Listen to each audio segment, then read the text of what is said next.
Bonsoir, on est encore en Adar, nous sommes le 16 Adar 5786 et le 4 mars 2026. Alors le thème de ce soir c'est Israël, les États-Unis et l'Iran et le droit de se défendre. Alors voilà, d'abord premièrement, on est, grâce à Dieu, encore de bonne humeur, on est encore sous l'influence de quoi? Je ne sais pas qu'est-ce que c'est l'influence. Quand on dit sous influence, en général, c'est sous les drogues, non, même pas l'alcool. C'est juste sous l'influence de la bonne humeur de Hadar. Et je crois qu'on a des bonnes raisons de nous réjouir, enfin presque, parce qu'il y a quand même, il y a eu des morts en Israël, et à cause des missiles qui ont été envoyés de l'Iran. Mais on a été tous, et je crois que c'est unanime, on a été vraiment contents de ce qui s'est passé, du fait que les États-Unis et Israël ont pris la décision d'attaquer l'Iran. Et ils l'ont attaqué pour une bonne raison, c'est parce que depuis des années, depuis 1979, ce régime islamique et chiite et terroriste a menacé le monde de façon récurrente. Et pour ceux qui sont assez vieux, ils se rappellent de la crise des otages américains. Je pense que c'était du temps de Carter, si je me rappelle bien. Et depuis ce temps-là, ça va pas. Depuis ce temps-là, ils se sont jurés qu'ils allaient attaquer l'Occident, en fait. Pourquoi? Parce que ces gens-là ont un objectif qui est de promulguer le Mahdi, leur Messie, et d'imposer la loi de l'islam sur tout le monde. Et pour cela, il faut qu'ils aient le dessus sur l'Occident. Et le premier ennemi, et je crois que c'est réellement leur ennemi, c'est nous les Juifs. Pas nous en tant que peuple seulement, mais en tant qu'idéologie, en tant que religion. Pour eux, c'est eux qui ont la vérité et ils sont prêts à tout faire pour nous éliminer. D'accord? Mais on sait que ce ne sont pas uniquement les musulmans chiites et les musulmans sunnites, même, bon, quoique les sunnites, ils ont l'air un peu plus gentils ces temps-ci avec nous, mais sachez que le Hamas, ce sont des sunnites. Alors, ah oui, mon cher ami, le Hamas, l'origine, c'est sunnite, c'est les frères musulmans. Les frères musulmans, ce sont des sunnites. Les frères musulmans sont aussi radicaux que les chiites, et ils se font la compétition. À part que les chiites, ils sont 15% du peuple, ou du peuple musulman, si vous voulez, et les autres, les sunnites, sont 85%. Donc c'est pour ça que, en tout cas, les chiites, eux, voulaient absolument avoir la bombe atomique et s'imposer comme étant la force suprême au niveau des musulmans, éventuellement avoir le dessus sur et les sunnites et sur les musulmans et bien entendu sur les juifs. Or, le morceau dur, l'os dur, si vous voulez, dans cette histoire, c'est qui? C'est les juifs. Parce que les juifs sont les premiers. Comme j'avais expliqué la dernière fois, nous sommes le Coca-Cola. Et les autres, ce sont les autres marques, Pepsi, RC Cola, nos compliments Cola, et tous les colas que vous voulez. Mais ce n'est pas le vrai Coca-Cola. Nous sommes l'original. Et pourquoi? Parce que Dieu nous a parlé. Il nous a parlé et on a accepté sa Torah au mont Sinaï. Ça fait à peu près 3300 et quelques années. Donc, eux, ils ont changé, que ce soit les chrétiens. Ça fait à peu près 2000 ans. Que ce soit les musulmans, ça fait 1300, 400 ans. Donc, ils ont changé, ils ont cru que leur version était meilleure. Mais comme ce qui s'est passé avec le Coca-Cola, ils ont changé, ils ont voulu changer comment dirais-je, la formule. Ils ont fait un Coca-Cola, pas zéro, ni diète, c'était un Coca-Cola transparent. et qui avait le goût du Coca-Cola. Théoriquement, il fallait fermer les yeux. Mais ils ont essayé de changer, ils ont fait le nouveau Coke, et ils ont fait des... En fin de compte, ils sont revenus au Coca-Cola classique, le vrai Coca-Cola, la vraie saveur originelle et originale. Donc, voilà, nous, on revient tous au judaïsme en fin de compte, et ça les énerve énormément que le judaïsme soit encore là après toutes ces années d'existence. Et donc, ils veulent absolument l'imposer. Alors, et c'est pas seulement les musulmans, puisque même les chrétiens aussi ont voulu imposer leur Messie à tout le monde. Regardez en Afrique, regardez dans les pays où ils se sont introduits, ils ont voulu imposer cela, mais en fin de compte, vous savez qu'est-ce que c'est les croisades, vous savez qu'est-ce que c'est les guerres de religion qu'il y a eu dans l'histoire. Donc, en fin de compte, le problème reste entier. Et on ne sait pas qui c'est qui va arriver à avoir le dessus sur l'autre. Et nous savons une chose. Nous savons, nous, en tant que peuple juif, que on est, si vous voulez, le peuple à abattre. Ça fait longtemps. On a essayé et on n'a pas réussi. Et on ne réussira pas. Je vous le dis. Pourquoi? Parce qu'on a Dieu avec nous. Il nous l'a promis. Il a dit dans la Torah que j'ai pas le pasouk no nigaltem, j'ai pas le verset exact en tête. Je ne vous détruirai pas après tout ce qui s'est passé. Ça, c'est dans le livre de Devarim. Je n'ai pas le pasouk exprès. Je parle de tête là. Et l'homéastime. Je ne vais pas vous m'être dégoûté de vous et je vais vous ramener et vous allez faire teshuva, vous allez revenir en terre d'Israël. Tout ça, c'est quelque chose qui a été dit dans le livre de Devarim, le 5e livre de la Torah. Donc, Akadosh Baruch Hu nous a promis qu'on resterait son peuple à jamais. Donc, on n'a pas, nous, on a la émouna, on a la croyance, on a la foi que jamais on nous enlèvera du monde et on sera toujours le peuple de Akadosh Baruch Hu. Malgré les fautes qu'on aurait fait dans l'histoire, qu'on a fait, qu'on ferait encore. Actuellement, je ne sais pas si vous avez remarqué, c'est que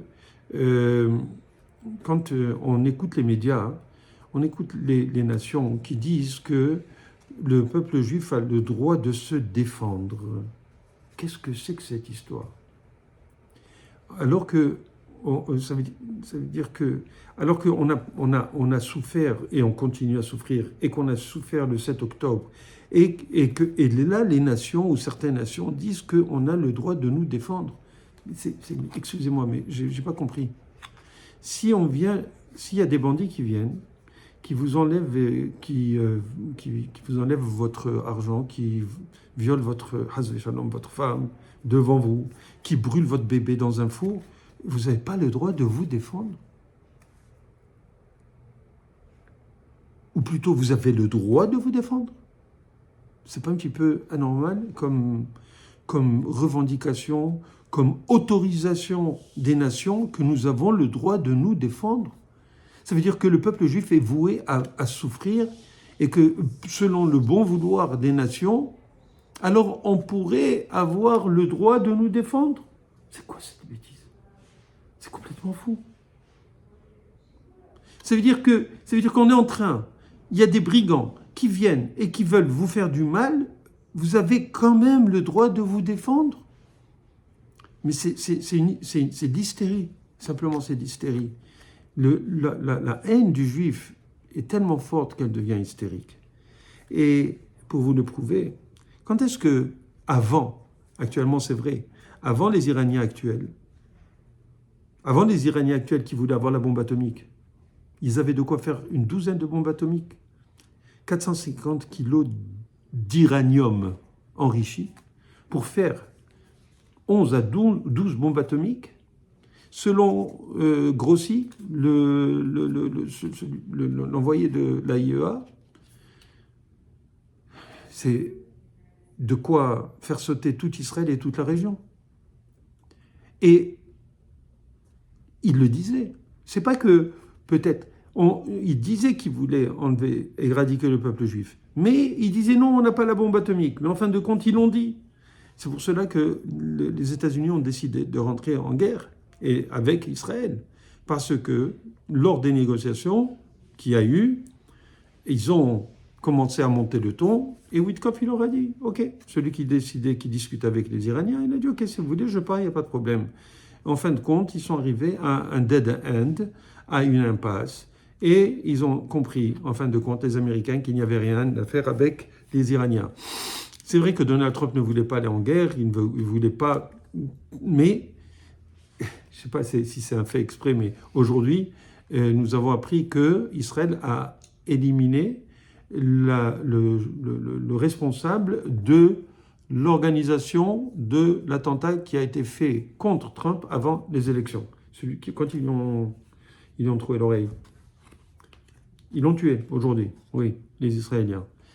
Et donc, je ne connais pas son nom, vous m'excusez, il y a beaucoup de noms là qui circulent dans la hiérarchie iranienne.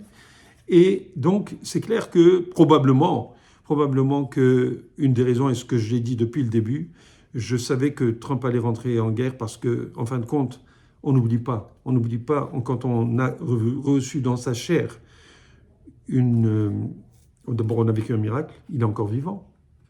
Il aurait pu mourir. À un demi-centimètre près, il aurait été mort. Si ce n'était pas Dieu qui l'avait sauvé. Et lui-même, il a dit c'est un miracle. Donald Trump, il a dit que c'est un miracle, on est d'accord. Donc, il a senti dans sa chair la haine des Iraniens. Et il a vu, et ils ont fait les enquêtes, et ils ont vu qui c'était, ils l'ont tué aujourd'hui. Autrement dit, je savais que, étant donné qu'il avait passé ça, et qu'il savait que c'était les Iraniens qui avaient été à la base de cet attentat, sur sa vie, à sa vie plutôt, donc je savais qu'il finirait par attaquer l'Iran complètement. Mais il le fait de façon mesurée, parce que lui, en fin de compte, il veut la capitulation, plutôt que de verser du sang. En fin de compte, ils n'ont pas voulu. Pourquoi? Parce qu'ils foncent dans le mur, ils veulent absolument avoir, et ils croient qu'ils vont pouvoir et qu'ils pourraient encore entourlouper les Américains et les nations avec leur façon de négocier. En fin de compte, ils ont eu devant eux des adversaires qui ont compris qu'on ne pouvait pas se moquer éternellement d'eux. Et c'est pour ça qu'ils ont décidé d'enlever la menace. J'espère qu'ils vont réussir, j'espère qu'ils vont changer le régime, parce que c'est sûr que la menace nucléaire ne pourra être complètement enlevée que quand ils vont retrouver ces 450 kilos d'uranium enrichi et qu'ils vont enlever toutes les fabriques de missiles. Ils avaient 2000 missiles balistiques. C'est très très dangereux. On a vu qu'est-ce que ça fait à Beth Shemesh. Il y a eu 9 personnes qui ont été tuées. C'est pas rigolo. Imaginez s'ils n'avaient pas agi vite. Mais le miracle, c'est que ça a été très très rapide depuis Shabbat. C'est-à-dire qu'il y a samedi, dimanche, lundi, mardi, ça fait 5 jours. On a la 5e journée. Et pratiquement, aujourd'hui, ils ont dit que le ciel iranien allait être complètement entre les mains des Américains et d'Israël. Donc, en fin de compte, on voit qu'il y a lui-même, Donald Trump, il a dit, sur 1 sur 10, je donne 15 à leur offensive. Ça veut dire que c'est au-delà de toute espérance. Il n'y a pratiquement pas de morts du côté des Alliés. Et il y a des gens qui, malheureusement, que ce soit la France, l'Espagne et compagnie, qui essayent de se débiner, qui essayent d'être et qui déclarent des choses contre les Américains et contre Israël encore. Autrement dit, vous n'avez pas le droit de vous défendre et de vous protéger. Ça n'a pas de sens. Le monde est antisémite à ce point qu'on ne veut pas que Israël gagne, que Israël soit en sécurité. Et qui est Israël pour pouvoir agir comme il veut à 2000 km de chez lui? Donc on veut empêcher Israël d'être à l'abri et d'être tranquille, alors qu'Israël fait le travail pour tout le monde.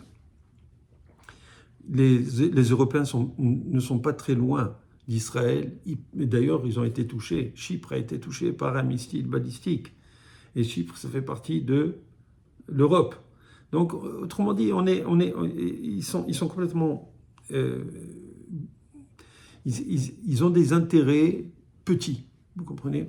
En tout cas, ce qui ressort de ce que nous voyons des nations, que ce soit les Anglais, que ce soit les Français, que ce soit les Espagnols, que ce soit les Turcs, même si les Turcs ont été attaqués, d'après ce que j'ai entendu, et on n'arrive pas à comprendre qu'est-ce qui est en train de se passer. En tout cas, ce que je peux vous dire, c'est qu'il y a une relation. Je parlais de l'Iran où on veut ne pas nous donner la possibilité, on veut détruire le peuple juif. Ils voulaient détruire.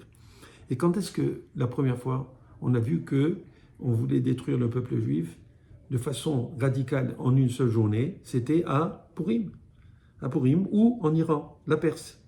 D'accord? La Perse, l'Iran d'antan.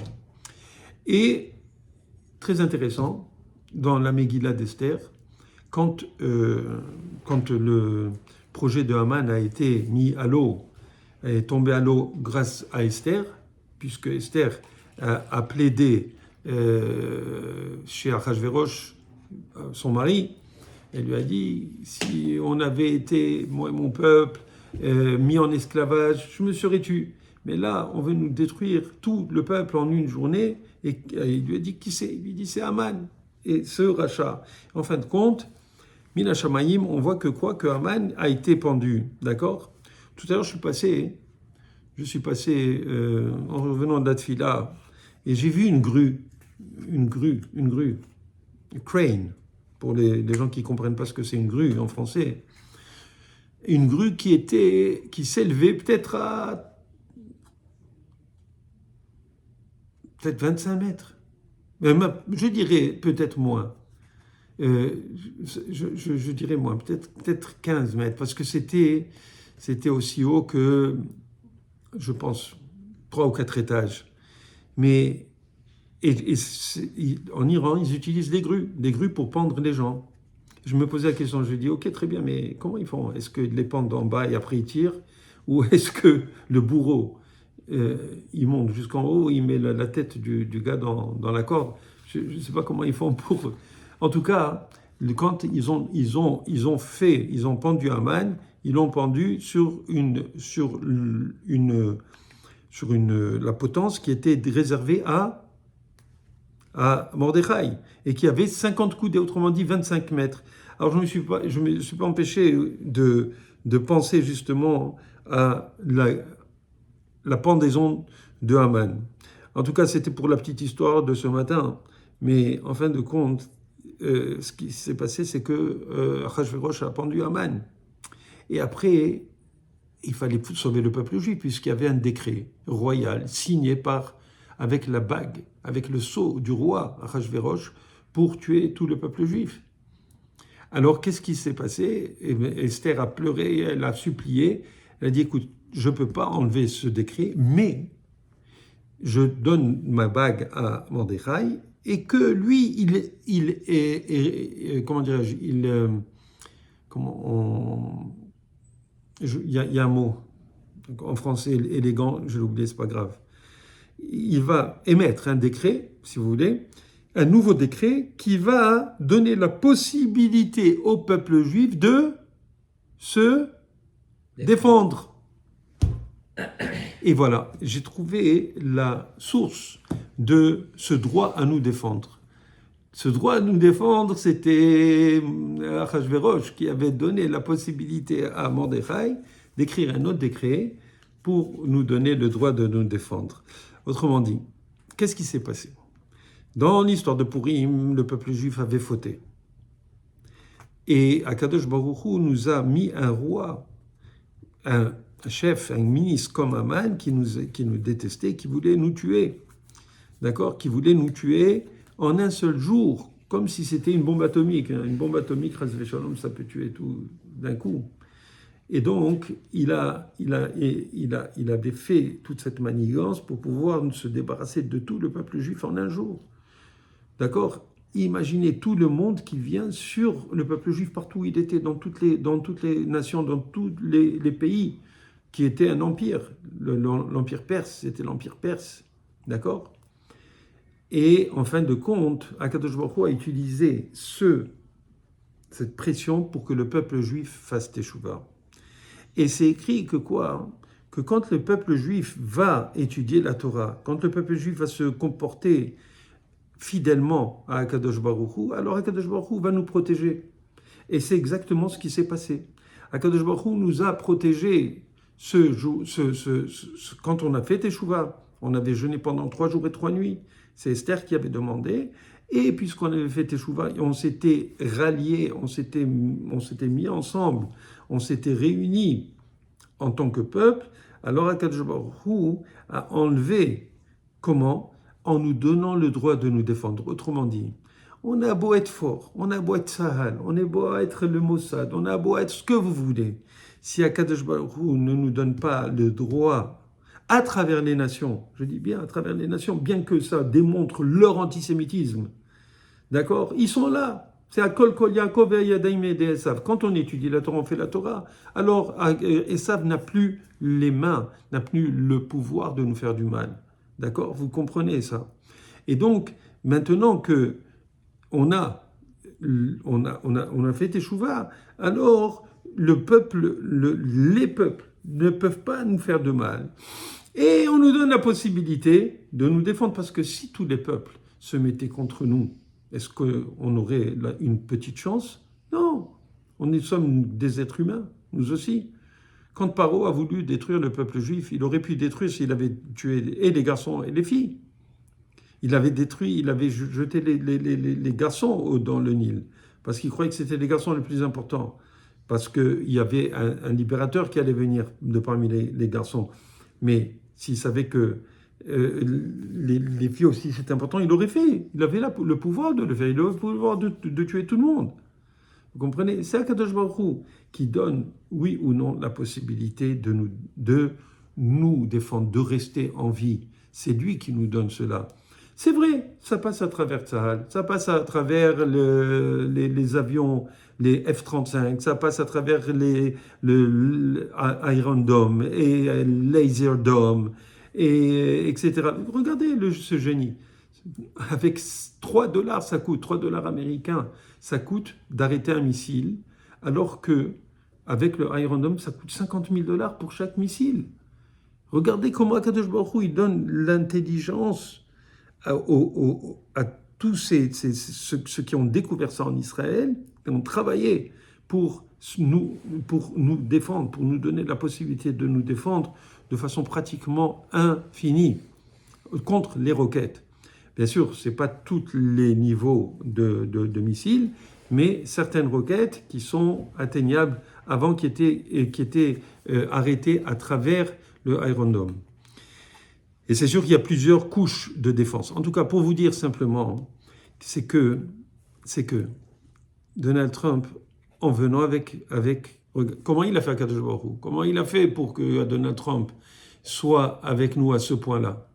C'est Mina Shamaim. J'ai toute une dracha sur ça, je ne vais pas la faire sur ça. Je vous avais dit que j'avais écrit déjà, j'avais fait un shiur sur ça, sur Donald Trump, Jérusalem, ou plutôt des 3 Purim, Jérusalem et Trump, qui est sur comment dirais-je, sur YouTube, dans les conférences d'il y a, depuis 2015 ou 2016, je ne me rappelle plus exactement. Et cette fois-ci, il y a encore plus, c'est encore plus clair, comme quoi Donald Trump était destiné à être utilisé par Akadosh Baruch Hu pour nous donner la possibilité de nous défendre et de nous protéger contre les peuples, parce que les peuples ne veulent pas que nous nous défendions. Les peuples sont contre nous, il faut le savoir. Quand on voit, après ce qui s'est passé le 7 octobre, et on nous accuse à nous, le peuple juif, de génocide, il faut le faire. Il faut le faire. Ils se cachent derrière les femmes et les enfants. On n'a pas le choix que de bombarder ces gens-là, en tout cas quand je parle du Hamas. Et bien sûr, Israël avertit les musulmans du secteur comme quoi ils vont bombarder le secteur, ils envoient des messages pour ne pas faire des dégâts collatéraux, et malheureusement, les terroristes se cachent derrière les enfants et derrière les femmes. En tout cas, même si au fond, il y en a beaucoup, même parmi ces femmes, qui sont enragées contre le peuple juif. Donc, je peux vous dire quelque chose. Si Akadosh Baruch Hu ne voulait pas qu'on se défende, on ne pourrait rien faire. Et ce n'est que par notre attachement à Dieu, notre attachement. Et vous savez comment Dieu il fait pour gentiment nous rappeler à l'ordre. Il fait en sorte que tous ces miracles, parce que c'est une guerre miraculeuse que nous sommes en train de vivre. Même Donald Trump lui dit, c'est 15 sur 10. C'est pas 10 sur 10 ni 1 sur 10. C'est 15 sur 10. Ça veut dire c'est du 150%. C'est une réussite totale et rapide, et très très rapide. Ils avaient intention d'attaquer en mi-mai. Là, ils l'ont fait quand? Justement à la période de Purim. Je ne sais pas si tu te rappelles, j'avais dit au gala que ça allait arriver juste avant ou après Purim. Oui, je l'ai dit. Oui.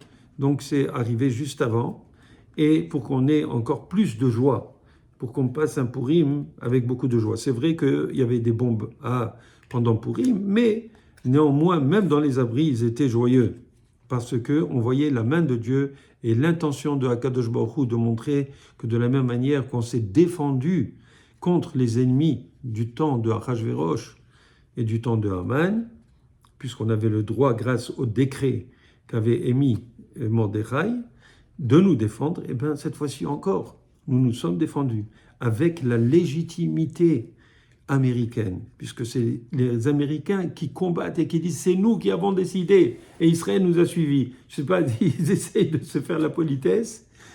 Et quand on voit qu'en Iran, les Iraniens, des centaines de milliers de personnes qui scandent Bibi Joun, alors je crois que c'est Bibi le sauveur, ou je ne sais pas comment en iranien, qu'est-ce que ça veut dire, mais je pense qu'on va commencer à apprendre un peu d'iranien parce que ça devient d'actualité.